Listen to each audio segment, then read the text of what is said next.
Hey guys, welcome back to my channel. आप सुन रहे थे मेरे साथ love you Zindagi. Love you Zindagi भाग 46। चंडीगढ़ अवी का घर।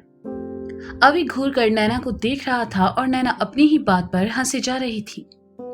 अवी ने हाथ में पकड़ी नाइटी नैना के हाथ में रखते हुए कहा, पता नहीं कब सुधरोगी तुम। क्या अब आप बताने का कष्ट करेंगे मिस नैना की मेरी व्हाइट वाली टी शर्ट कहाँ है? वो तो बाथरूम में है। एक्चुअली कल मुझसे गलती से उस पर चाय गिर गई थी, इसलिए मैंने उसे धोने के लिए डाल दिया। नैना ने अपने गले में पड़ा दुपट्टा सही करते हुए कहा, मतलब अपने साथ साथ तुमने मेरे कपड़ों को भी चाय पिलाना शुरू कर दिया। अवी ने हताश होकर कहा, अब ऐसे मुंह बनाने की जरूरत नहीं है, मैं तुम्हारे लिए नया टी शर्ट ले आऊंगी। अभी के लिए तुम कुछ और पहन लो। नैना ने कहा, क्या पहनूं वही तो नहीं समझ आ रहा। अवी ने कहा, जब नैना हो साथ तो सोचने की क्या बात। एक मिनट, मैं बताती हूं तुम्हें क्या पहनना चाहिए। Let me check. कहते हुए नैना कबर्ड की तरफ आई और अवी के कपड़ों को खगालना शुरू कर दिया। अवी ने हाथ में बंदी स्मार्ट वॉच को देखा, जो कि बता रही थी कि उसे देर हो रही है। नैना जल्दी करो, हमें देर हो रही है। अवी ने कहा, एक मिनट पड़ोसी, हाँ मिल गया, तुम ये पहनोगे। नैना ने एक सफेद रंग का कुर्ता लाकर अवी को देते हुए कहा, आर यू सीरियस? तुम चाहती हो मैं ये पहनकर बाहर जाऊं? नैना, मैं इसमें पूरा जोकर लगूंगा। अवी ने नैना की पसंद को इनकार करते हुए कहा, अच्छा दिखकर किसको इम्प्रेस करना है? और वैसे भी हम लोग तो मंदिर जा रहे हैं, तुम्हारी आर्ट गैलरी में नहीं। चुपचाप ये पहन कर आओ और चलो। नैना ने थोड़ा गुस्सा होकर कहा, हाँ लेकिन। अवी ने कहना चाहा तो नैना ने कहा, ये तुम पर अच्छा लगेगा पड़ोसी, अब जिद मत करो। अवी बहस कर सकता था लेकिन उसे देर हो रही थी, इसलिए वह कपड़े लेकर बाथरूम में गया और कुछ ही देर में पहनकर वापस आते हुए कहा, देखो ये बिल्कुल भी अच्छा नहीं लग रहा, इसकी बाजू भी छोटी हो चुकी है। ये है तुम्हारी पसंद? इतनी बकवास। नैना अवी के पास आई और उसके कॉलर सही करते हुए कहा, मेरी पसंद बहुत यूनिक है। हाँ तुम चाहो तो खुद को बकवास कह सकते हो क्योंकि तुम भी मेरी पसंद ही हो। अवी ने सुना तो नैना को खा जाने वाली नजरों से देखने लगा, लेकिन इसमें भला नैना का क्या दोष? अवी ने खुद ही कहा कि नैना की पसंद बकवास है। नैना ने देखा तो अवी के कुर्ते की बाजू को फोल्ड करते हुए कहा, अपनी ही वाइफ को ऐसे देखना बंद करो, तुम अच्छे लग रहे हो सच में। थैंक यू, अब चले वरना मॉम तुम्हारे पेरेंट्स को लेकर यहीं आ जाएंगी। अवी ने शीशे में खुद को देखकर बाल सही करते हुए कहा। नैना ने अपना फोन और पर्स उठाया और अवी के साथ कमरे से बाहर चली आई। चलते चलते नैना की कोहनी दरवाजे से टकराई और उसके मुंह से निकला, मां की आंख। अवी को सुन गया, फिर भी उसने जानबूझकर पूछा, क्या कहा तुमने? नैना थोड़ा झिझकी और अपनी कोहनी सहलाते हुए कहा, क्या कहा मैंने? मैंने कहा अम्बे मां की जय। नैना, हम शिव मंदिर जा रहे हैं। अवी ने नैना की ओर देखकर कहा, हाँ हाँ तो क्या हुआ, माँ तो सब जगह है ना, आप चलो। नैना कहते हुए आगे बढ़ गई और अवी सर झटक कर उसके पीछे चल पड़ा। बाहर आकर अवी ड्राइवर सीट पर बैठा और नैना अपनी मम्मी और सास के साथ पीछे जा बैठी। पांचों वहां से मंदिर के लिए निकल गए। रास्ते में शुरू हुई बातें, और बातें क्या यूं कह लीजिए चारों मिलकर नैना की क्लास लगा रहे थे। और आज तो सौंदर्या भी नैना की प्यार भरी शिकायतें कर रही थी। अवी को तो ये सुनकर बड़ा मजा आ रहा था। उसने गाड़ी के अंदर लगे मिरर को सेट किया जिससे नैना के हाव भाव देख सके। नैना की नजरें जैसे ही अवी से मिली, नैना ने बड़े प्यार से उसे स्माइल दी और अपनी बाईं आंख दबा दी। अवी को उससे ऐसी हरकत की उम्मीद नहीं थी, इसलिए उसका बैलेंस बिगड़ा, लेकिन उसने संभाल लिया। अरे बेटा जी आराम से, विपिन जी ने कहा। सॉरी पापा, अविन ने कहा और अंदर लगे मिरर को नीचे कर दिया, क्योंकि उसे इस वक्त नैना पर नहीं अपनी ड्राइविंग पर फोकस करना था। नैना ने देखा तो मुस्कुराकर खिड़की से बाहर देखने लगी। बीकानेर रुचिका का बैंक। रुचिका मधु के साथ बैंक चली आई और आकर सीधा अपनी डेस्क की तरफ चली गई। मैनेजर ने मधु को देखा तो साइड में आने का इशारा किया। मधु ने अपना बैग रखा और वहां से मैनेजर के केबिन की ओर चली गई। रुचिका की नजर उस पर ही थी और मन ही मन उसे मधु पर गुस्सा भी आ रहा था। रुचिका के पास ऑडिट का बहुत सारा काम था। इसलिए मधु से अपना ध्यान हटाकर वह अपना काम करने लगी। कुछ देर बाद मधु खिलखिलाते हुए केबिन से बाहर आई और अपने डेस्क पर चली आई। रुचिका का डेस्क मधु के बगल में ही था, इसलिए जैसे ही मधु आकर कुर्सी पर बैठी, रुचिका ने उससे कहा, मैंने तुम्हें उस मैनेजर से दूर रहने को कहा था ना मधु, और तुम हो कि फिर से।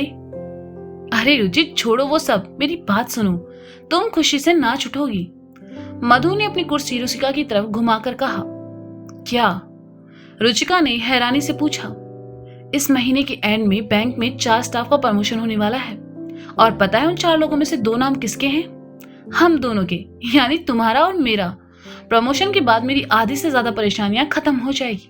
मैं तो बहुत खुश हूं। सर ने यही बताने के लिए तो बुलाया था।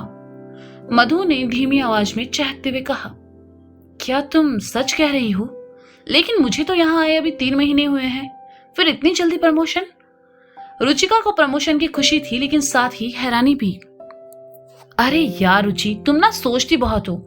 बैंक में सब जानते हैं कि तुम कितनी टैलेंटेड हो, और सबसे बेहतर परफॉर्मेंस तुम्हारी है। वो तो तुम्हारी किस्मत बहुत अच्छी है कि तुमने ये बैंक साल के आखिर में ज्वाइन किया, और अब इतनी जल्दी तुम्हारा प्रमोशन हो रहा है।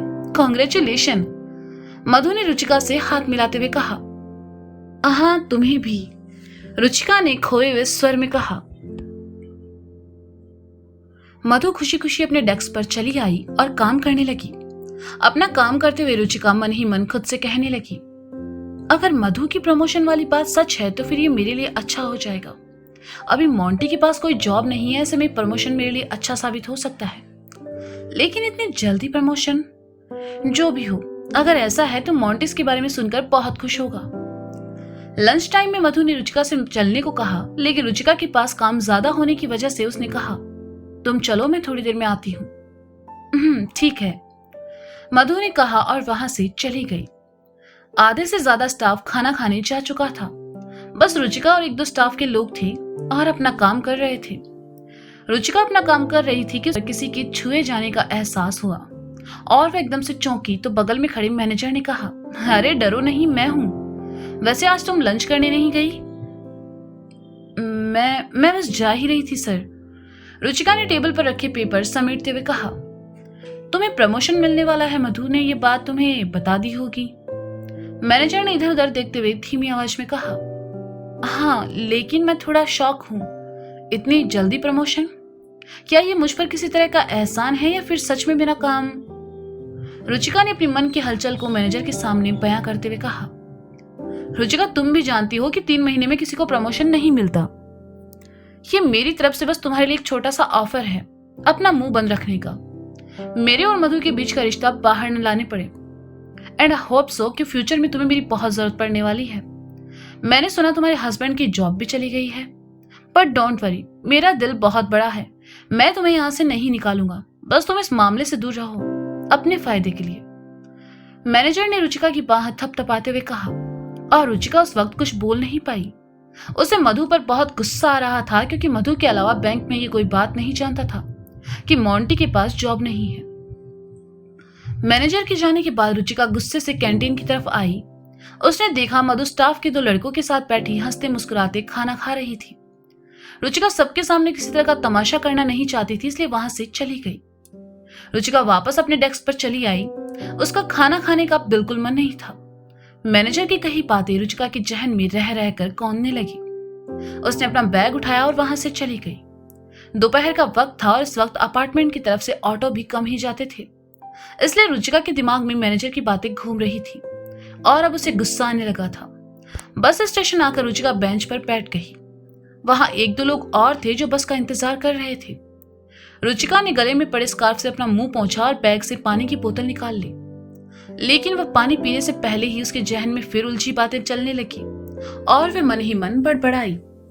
आखिर ये मधु इतना कैसे गिर सकती है? मुझे तो सोचकर ही शर्म आ रही है कि मैंने इस जैसी लड़की को अपना दोस्त समझा। मैनेजर के साथ मिलकर ये मेरे साथ कौन सा गेम खेल रही है? मोंटी के पास जॉब नहीं है, इसका मतलब ये नहीं है कि पैसे के लिए मैं इन लोगों का साथ दूंगी। मैं बड़े अधिकारी से इनकी शिकायत करूंगी ताकि ये लोग ऐसी घटिया हरकत ना करें। पर क्या मुझे ऐसा करना चाहिए? अगर मैंने ऐसा किया तो हो सकता है बाद में ये लोग मुझे भी बैंक से निकाल दें और फिर परेशानियां खत्म होने के बाद बढ़ जाए। नहीं, मुझे ऐसा नहीं करना चाहिए। लेकिन मैं सर की प्रमोशन के लिए साफ मना कर दूंगी। उनके ऑफर को एक्सेप्ट करने का मतलब है उनकी गलतियों पर पर्दा डालना। तुम सही कहती थी नैना, इस दुनिया में हर कोई दोस्ती और भरोसे के लायक नहीं है। बस के हॉर्न से रुचिका की तंद्रा टूटी और उसने पानी पिए बिना ही बोतल को बंद करके अपने बैग में रख लिया और बस की तरफ बढ़ गई। आशीर्वाद अपार्टमेंट, दिल्ली। शीतल के बनाए पराठे खाकर मिसेज आहूजा और मिसेज गुप्ता की तो हालत खराब हो गई थी। दोनों अपने अपने घर चली गई। शीतल ने मासूम से शक्ल बनाकर मिसेज शर्मा की तरफ देखा और कहा, माँ, मुझसे कोई गलती हुई क्या? वो मिसेज आहूजा कह रही थी कि मैंने पराठों में कुछ मिलाया है। मैं भला ऐसा क्यों करूंगी? अरे ये मिसेज आहूजा तो है ही ऐसी, इन्हें हर चीज में कमी निकालने की आदत है। लेकिन इन दोनों को एकदम से ऐसा क्या हुआ? कहीं सच में तो तुमने? मिसेज शर्मा ने शक भरे स्वर में कहा, कैसी बातें कर रही हैं माँ? एक तो मैंने आपके कहने पर उनसे माफी मांगी और अब आप ही।